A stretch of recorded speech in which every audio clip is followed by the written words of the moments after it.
일단 제가 필사한 내용을 좀 확인 좀 해보겠습니다. 타이핑으로 필사를 했더니 오타가 좀 있네요. 강 박사인데 장 박사라고 나왔었네. 그래, 원래 수의사가 아니고 그냥 일반 병원을 운영하는 의사라고 나오는데 영화에서는 수의사라고 바꿔서 이제 역할을 했나봐요.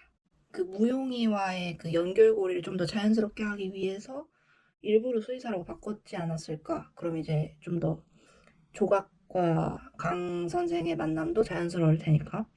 소설에서 비춰지는 거는 약간 조각이 강 선생, 그러니까 강 박사라고 칭할게요. 여기 책에서는 강 박사한테 가지는 그 마음이 단순한 그런 인간적 포용에서는 좀 더 벗어나서 한 여자로서의 감정도 어느 정도 있었다라는 걸 알 수 있다고 생각해요. 왜냐면은 과일 가게에 조각이 이제 들러서 대화를 나누는데 그 와중에 강 박사를 만나서 여긴 어쩐 일이세요? 하고 여기 복숭아가 달다고 하길래 왔습니다. 이런 식으로 대화를 나누는데 정작 듣고 싶었던 건 과일의 당도가 아니라 그의 목소리였음을 깨닫는다라고 내용이 나와 있어요. 책에서. 그래서 이제 인류에서 더 나아가서 이 사람에 대한 약간의 애정이 있지 않았을까 생각이 들어요. 그런 심리 상태에 대한 것이 영화에서는 그렇게 크게 그려지지 않아서 조금은 아쉬웠다. 책에서 나왔던 그런 세부적인 묘사들 좀 더 영화에서 드러났으면 어땠을까 하는 아쉬움이 있어요. 아이가 그린 그림도 단순히 그냥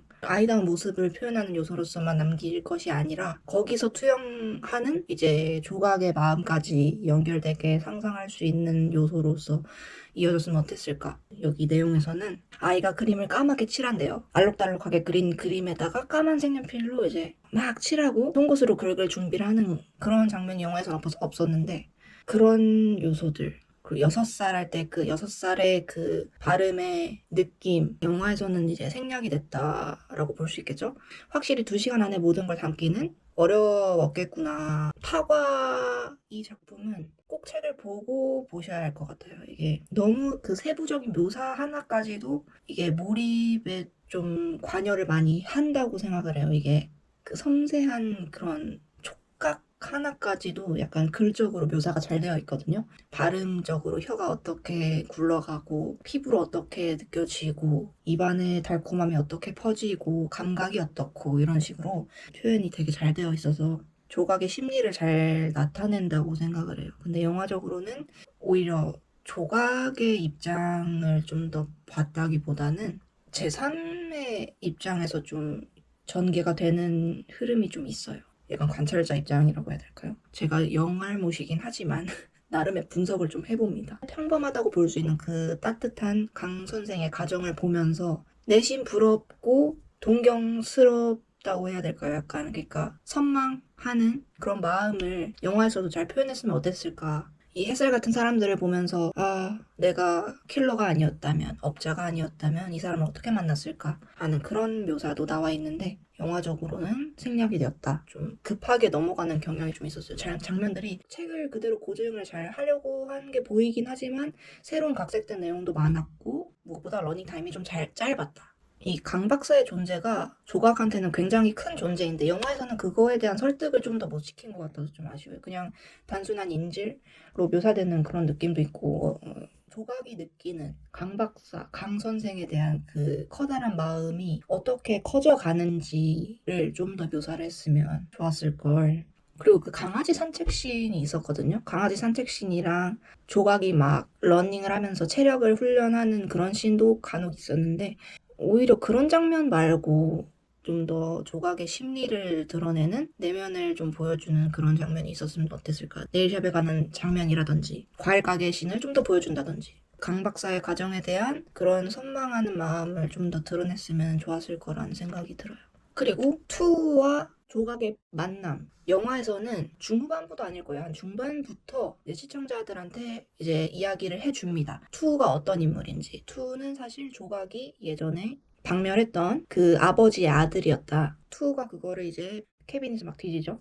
이 여자가 그 여자구나. 내가 찾던 그 여자구나. 근데 그 씬을 보여줬으면 저는 안 됐다고 생각을 해요. 왠지 딱 그 씬을 보자마자 벌써? 이 여자를 알게 됐다는 장면을 저렇게 보여준다고? 마지막에 극적으로 몰아쳐야 되는데 이게 뭘까라는 합법한 루트로 가는데 이거 이러면 안 되는데 했어요. 그 부분에서. 그 부분도 그렇고 나중에 이제 조각이 투에 대한 생각을 하면서 얘 왠지 예전에 봤던 애일 수도 있겠다 하면서 막 자기 집을 막 뒤지면서 꽃가루 알러지가 있는 걸 딱 보고는 떠올리죠. 그 아이인가 하고 그때 떠올리는 그 장면도 여기서 이걸 왜 넣었을까? 그러니까 각색을 했겠죠. 이 부분은 각색을 한 건데 책에서는 이렇지 않거든요. 책에서는 조각은 끝까지 모르거든요, 이게. 마지막에 격투씬에서 이제, 그러니까 끝까지 모르는 거예요, 얘는. 투가 왜 이렇게 광기 어리게 아이까지 납치하면서 나를 이렇게 괴롭히는지 끝까지 모르는 거예요, 이제 조각은. 얘 왜 이래 대체? 갑자기 우리 단체에 들어와서는 왜 이렇게 휘짓고 다니는 거지? 나한테 왜 이러지? 하는 거예요. 황당한 거예요. 나중에 끝까지 피투성이가 되고 숨이 딱 끊어질랑 말랑 하고 나서야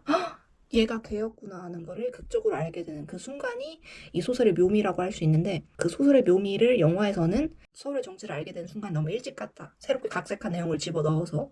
그렇다고 이 영화가 마지막에 몰아치지 않았냐? 그것도 아니에요. 마지막에 결국에 최종적인 정체를 알게 돼서 서로한테 이제 그 극적인 대사를 나누죠. 이제 원작을 모르면은 조금 감성을 읽기가 어려운 영화였다. 냉장고 앞에서 이제 주저앉아서 물러 터진 과일을 이렇게 만지잖아요. 썩어버린 물러 터져버린 그 과일을 곧 자신과 동일시하는 거죠. 그 터진 파과를 보면서 누군가의 입속을 가득 채웠어야 할 그러지 못한 지금은 시큼한 시취를 풍기는 덩어리에 손을 뻗는다.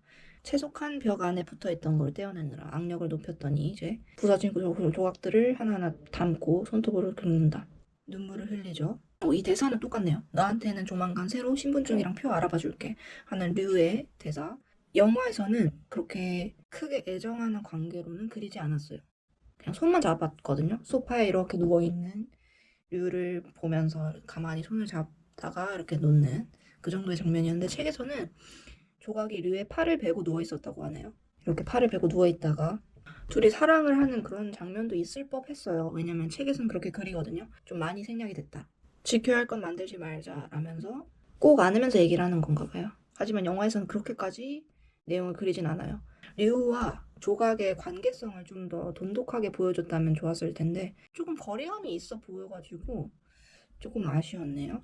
두 사람이 나름의 오가는 그런 사랑하는 감정이 어느 정도 있었다는 거를 영화에서도 그렸다면은 더 조각의 분노가 좀 합리적이라고 느꼈을 수도 있을 텐데 그냥 자기를 보듬어준 소중한 어른이라고만 영화에서는 그리는 것 같아요. 류가 자기 아내와 아기를 잃고 난 뒤의 일상을 그리는 것도 영화에선 보여주지 않아요. 류가 이제 일은 계속 하되 집에 이제 가정부를 한 명 둡니다. 그 50대 주부가 요리해주는 음식도 먹고 하면서 그 집이라는 공간을 유지하는데 좀 일조할 수 있게 합니다. 그 50대 가정주부가 있는 집이라는 공간을 류가 믿는 집의 기능이자 신화라고 생각을 하게 한다고 하네요. 왜 우리 가족이 이렇게 이 일에 끼어들어야 하죠? 하고 강 선생이 따집니다. 그러자 이제 얘기하죠. 속으로요. 미안합니다. 그건 나 때문입니다. 내 눈이 당신을 응시하고 있었기 때문이며 이 눈으로 심장을 흘리고 다녔기 때문입니다. 그런 단순한 측은함, 단순한 그냥 인류애라기보다는 좀 더 애정이라고 볼 수 있겠죠. 이거는 애정의 선으로 봐야 되겠죠. 그러니까 이런 일반적인 선을 가는 것을 투우는 못마땅해 했던 거죠. 감히 너가 이런 거죠. 하지만 이때도 조각은 모르고 있었어요. 강 박사가 이 딸을 잃은 순간에는 그 진정한 아버지의 모습을 보여주는데 영화에서는 생각보다 약해요. 임팩트가. 생각보다 감정선이 그렇게 크게 보이지가 않더라고요. 조각이 이제 구덩이에 파묻힐 뻔했는데 투우가 와서 구해주죠. 근데 그게 다 조각의 작전이었고 원작을 모르는 시청자들 입장에서는 조각을 구해주네? 같은 편이 되려나? 라는 착각을 불러일으켰지만 알고 보니까 아니었죠.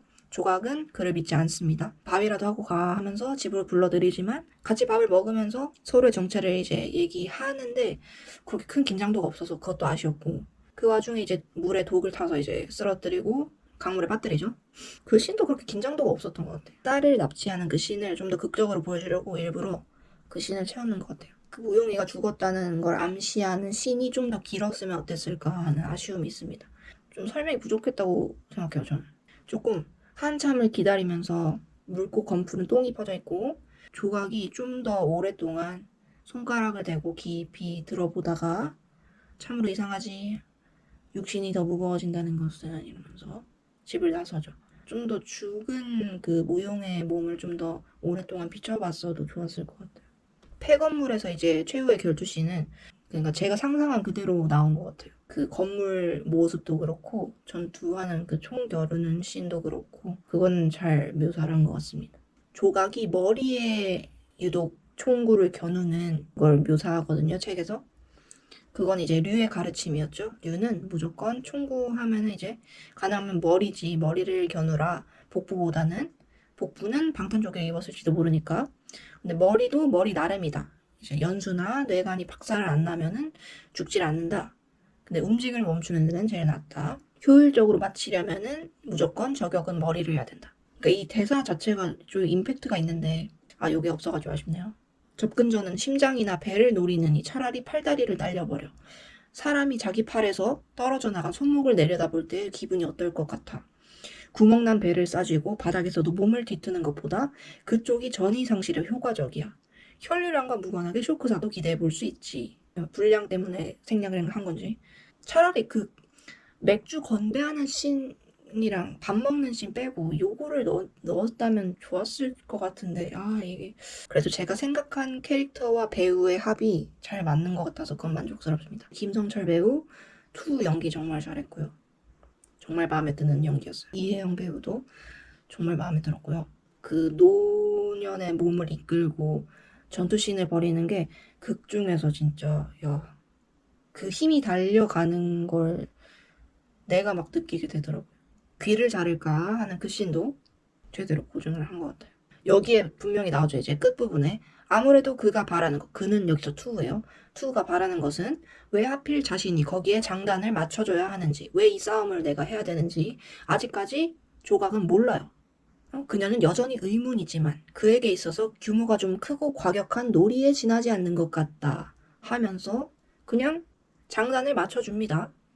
근데 좀 힘들어하죠. 근데 제가 여기서 메모를 해놨네요. 가해 사실을 모르는 가해자 시선으로의 단정, 섣부른 판단이라고 제가 써놨네요. 투 입장에서는 가해자죠. 가해자를 향한 복수전을 펼치는 건데 정작 조각은 기억에도 없어요. 그 끝에 투가 이제 죽을락 말락 할 때쯤 떠올라요. 이제 얘가 걔였구나 하면서 그녀는 이제 손가락 하나 까딱할 힘도 없지만 그렇다고 이런 곳에서 하필이면 투의 상체에 깔린 변사체로 발견되고 싶은 마음은 없으므로 가까스로 그의 몸을 뒤집어 밀어낸다. 그의 복부에서 비릿한 죽음의 냄새가 풍기고 내장 일부가 밖으로 흘러나와 피에 곤죽이 되어 있다. 그가 토해내는 피가 기도로 들어가지 않게 그녀는 몸을 옆으로 기울여서 뭉친 점퍼를 그 등에 받쳐준다. 그러나 이 상황에 구급차를 부를까 묻는 건 의미가 없을 테고 다만 그의 고통을 줄여줘야겠다고 생각하며 벙나이프를 똑바로 쥐려고 애쓰는데 그런 그녀의 손목 위로 피에 젖은 투의 손이 겹친다. 하지마 놔도. 근데 영화 보면서 제가 귀가 안 좋은 건지 딕션이 좀 안 들리더라고요. 약간. 그러니까 임팩트 있는 대사를 해야 되는 주인공들인데 방금 뭐라고 한 건지 약간 되게 곱씹으면서 들었어요. 약간 식구긴 하지 이런 대사도 있었고 아무튼 무슨 임팩트 있는 대사가 있었거든요. 격투씬에. 근데 지금 기억이 안 나는 거 보니까 제가 기억력이 안 좋은 걸 수도 있지만 발음이 좀 안 들려서 자막이 있었으면 어땠을까 하는 아쉬움도 살짝. 근데 자막 있는 건 넷플릭스지. 넷플릭스가 아니고 영화라서 어쩔 수가 없죠. 한국 영화. 그녀는 조금 망설이다 칼을 접어넣는다. 너무 억울하지는 마라. 나도 곧 따라갈 것 같으니까. 이거는 대사가 있었죠. 그것은 지금 투우에게 하는 말이지만 언젠가 류에게 미처 건네지 못했던 말이기도 하다. 투우는 아직 눈을 뜨고 있으나 호흡은 깊이를 잃고 밭하지며 입가에 머금은 것이 임종 직전 경련의 일종인지 미소인지 알 길이 없다. 피가 튄 그의 얼굴은 이렇게 가까이서 들여보는 일도 처음이지만 유년기에 미처 충족시키지 못하기라도 한 듯한 악의나 장난기 그리고 비밀스러움으로 빚어져 있다. 그 얼굴을 내려다보며 그녀는 어디까지나 이제 자신도 얼마 남지 않았음을 전제로 하고 이 순간과 어울리지 않는 생각을 해보는데 이 아이와는 어쩌면 다른 장소에서 다른 방식이나 다른 모습으로 만날 수도 있지 않았을까 하는 마음이다. 그리고 서로의 목을 긋는 게 아니라 다만 감싸 안을 수 있었을지도 모르지. 거기까지 연상하다 문득 그녀는 아무 이유도 근거도 없이 그저 숲을 거닐다 자연스레 순하고 연한 풀을 밟아 나가듯 이런 중얼거림이 입 밖으로 흘러나온다. 네가 바로 그 애구나. 이때 알아차립니다. 근데 영화에서는 이런 긴장감까지 이어나가질 못했어요. 그 전에 긴장이 풀려가지고 약간 출생의 비밀처럼 그런 반전 요소가 조금 상쇄되는 경향이 있었다. 그저 혼잣말 같은 거였는데 그녀는 점차로 가늘어지던 투우의 눈동자가 다시금 살며시 열리는 걸 본다. 정말 기억해? 하고 투우가 묻죠. 그녀는 자기가 무슨 정신으로 그런 말을 냈는지 알지 못한다. 배회하던 숲의 이름이란 어쩌면 기억이었는가를 투우가 무엇을 종용하는지를 알 수 없다. 아마 묻지 않으면 결국 모르고 말아버릴 그 무엇, 아직까지 몰라요. 그러나 그녀는 자신이 아닌 자신의 희미하고 질척이는 그림자가 마음속에 있어서 방랑하는 기억의 목록을 도열하고 가져진 말들을 입 밖으로 소환해내는 것 같다. 그녀는 지금껏 일일이 헤아릴 수 없을 만큼 많은 이들을 방역해왔고 투우는 어쩌면 그들의 남겨진 가족 가운데 한 명일 수도 있지만 한편으론 전혀 관계없는 누군가일지도 모른다. 그러나 이제 류에게로 한 걸음 더 가까이 나아간 그녀에게 그런 기억의 박편들 낱낱이 의미 있을 리 없다. 자신은 기억을 어루만지거나 다른 방식으로 감각하면서 그것의 속살을 배어있는 향취를 들어 마실 가치가 없는 존재라고 여긴다. 이제 슬슬 자신의 존재 가치를 잃어버리죠. 비록 투는 영혼의 공허를 지금 앞두고서도 그 기억이 중요한 모양이지만 어떻게 알았어? 그래서 그녀는 자기도 모르게 그저 나오는 대로 한 말이라고 차마 대답하지 못하며 다만 얼버무린다. 그 뭐니 주마등이라고 하지. 사람이 갈 때가 되면 갑자기 머릿속에 확 번지는 게 있다고 하잖아. 투는 그녀의 태도에서 그녀가 결국 아무것도 떠올리지 못하고 있음을 알아차리며 자신의 존재가 그녀 곁을 스쳐 지나갔을 수많은 남겨진 어린아이들 가운데 하나일 뿐임을 직감하지만 실망을 드러내지 않는다. 이제 됐어. 그 많은 어린아이들 모두가 그녀를 찾아 나서지는 못했을 거고 그 어린아이들 가운데 그녀 옆에서 삶을 내려놓는 경우도 흔치 않을 테니. 됐어. 투우는 가까이 있는 그녀의 무릎을 손가락으로 2번 건드린다. 머리 좀 하면서 불편하다고 하죠. 그녀가 머리를 무릎에 받쳐주자 숨쉬기가 조금 더 편해진다. 그러니까 이 씬이 좀 더 길게 갔어야 됐어요. 이게 길고 좀 가녀리게. 이거는 원작을 읽어야지 아는 그 감정이 있어요. 이게 다시 읽는데 지금도 막 울컥하네요. 그는 광대한 고통 한가운데 점을 찍은 듯한 그 찰나의 편안이 저 너머로 건너가는 길목에서 필연적으로 수반되는 과정임을 안다. 그는 자신의 주마등이 뭐가 있을까 떠올려 본다. 자신이 거쳐온 것들과 선택한 것들을 비롯해 자신이 죽여온 모든 것들이 빠르게 머릿속에서 풀려나간다. 스쳐 지나가는 것들이 헤드에 아무렇게나 손가락을 걸고 잡아 뽑은 녹화 테이프 같지만 그중 의식이 닻을 내리고 정박할 수 있는 장면은 하나뿐이다. 갈 때가 되면 떠오른다고. 투우가 2번 턱을 까불다 피식 웃자 입안에 고여있던 피가 흘러나온다. 그러니까 한마디로 당신은 아직 갈 때가 안 됐다는 거네. 희미해지던 양치식물의 냄새가 사라지고 그녀는 투우의 눈을 감긴 다음 역시 무심코 중얼거린다. 자, 이거죠. 자, 이제 알약 삼킬 줄 아니. 자, 이거죠. 무심코 중얼거린다 라는 거는 기억을 하긴 한다는 거죠. 그쵸? 자, 그리고 나서 이 조각이란 이름과 그 이전에 손톱이란 이름이었죠. 손톱. 자신의 손톱 위에 작품을 이제 얹습니다. 이 사건들이 모두 지나가고 자신의 일상으로 돌아오고 그녀는 깨지고 상하고 뒤틀린 자신의 손톱 위에 얹어놓은 이 작품이 마음에 든다. 손톱을 이제 꾸미죠. 무엇보다 그것은 진짜가 아니며 짧은 시간 빛나다 사라질 것이기 때문에 더욱 그렇다. 사라진다. 살아있는 모든 것이 농익은 과일이나 밤하늘에 쏘아올린 불꽃처럼 부서져 사라지기 때문에 유달리 빛나는 순간을 한 번쯤은 갖게 되는지도 모른다. 지금이야말로 주어진 상실을 살아야 할 때. 그래서 아직은 류, 당신에게 갈 시간이 오지 않은 모양이야. 불멸의 조각으로 이제 이야기가 끝이 나죠. 그 원작을 읽었을 때 그 충격이 영화에서랑은 좀 다르게. 그리고 이게 영화 제목이 왜 The Old Woman with the Knife인지 잘 모르겠거든요, 저는. 원래 그 원작에서도 제목이 이렇게 번역이 됐는지 모르겠는데 한국어 제목은 파과잖아요, 파과. 이 파과라는 단어에서 관철되는 그 내용들이 정말 많단 말이에요. 이게 그냥 이 내용의 전부예요, 파과가.